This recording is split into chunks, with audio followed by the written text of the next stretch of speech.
आज मैं अकेला लड़ रहा हूं इन लोगों से, एलजी से अकेला लड़ रहा हूं, बीजेपी वालों से अकेला लड़ रहा हूं, इन 7 सांसदों से अकेला लड़ रहा हूं, केंद्र सरकार से अकेला लड़ रहा हूं। आप मेरे को बेटा मानते हो, आपने मेरे को बेटा बोला है। अगर आपने मेरे को बेटा बोला है तो अपने बेटे को अकेला तो नहीं छोड़ोगे इस तरह। आज मैं आप लोगों से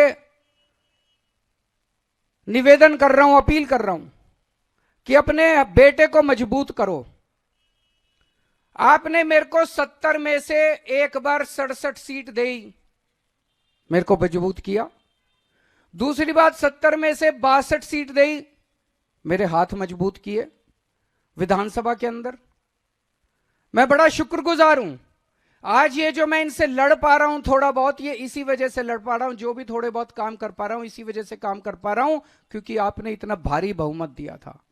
अगर आपने 70 में से 40 सीट दी होती, ये बीजेपी वाले सरकार तोड़ देते, गिरा देते, खरीद लेते, डरा देते मेरे एमएलए को। ये तो आपकी दुआ है, आपकी कृपा है, आपका आशीर्वाद है, आपका प्यार है कि आपने 70 में से 62 सीट दी। इसी तरह से जैसे आपने विधानसभा में मेरे हाथ मजबूत किए, अब संसद में मेरे हाथ मजबूत कर दो। संसद में मेरे को 7 एमपी दे दो, जो इंडिया गठबंधन के हैं 7 एमपी दे दो। ये 7 एमपी मेरे 7 बड़े बड़े हाथ बन के काम करेंगे। अगली बार एलजी काम रोकेगा, ये 7 काम करा के लाएंगे।